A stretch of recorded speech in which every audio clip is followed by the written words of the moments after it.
Joining me now for reaction is former State Department spokesman P.J. Crowley. P.J., thanks for being here. This is just the latest in a string of NSA revelations coming from Edward Snowden. Do you think that we've seen the bottom of this, or are there more revelations to come?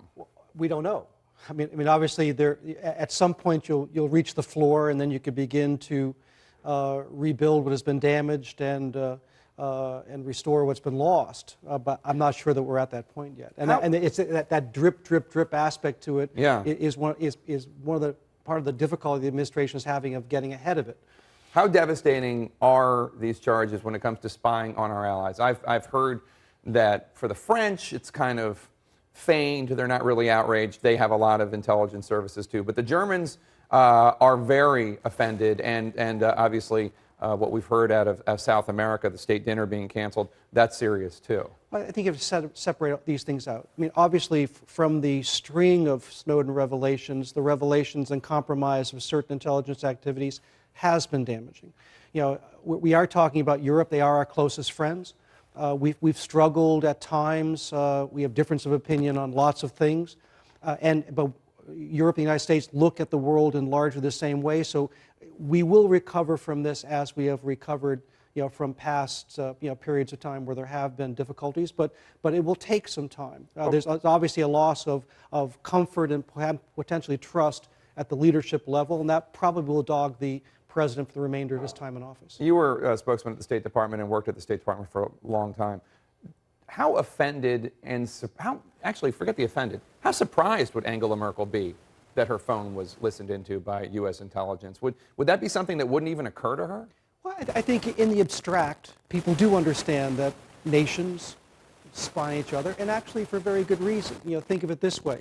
Over the past 30 days where we were going through a government shutdown, and the debate, the debt debate, I'm certain that a number of foreign intelligence services were being asked, what is Obama going to do? What is John Boehner going to do? What happens if the Americans drive over the cliff? And so I'm sure there was some intelligence activity here to understand how would this develop, where would it end, because their economies are at stake. So there are very good reasons why you want to use your intelligence assets to understand the world.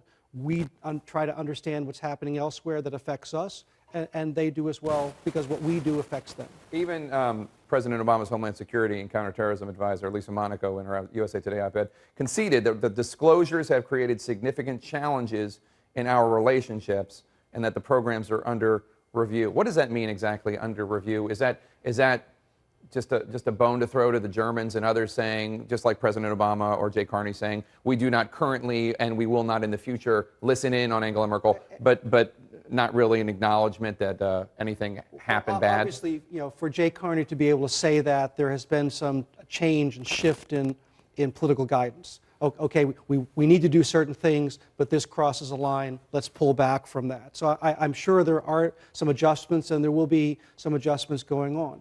I mean, there's not a bright line here. For us, 12 years after 9/11, we're still trying to figure out, where is that line between security and privacy, between secrecy and transparency, and that shifts over time based on technology.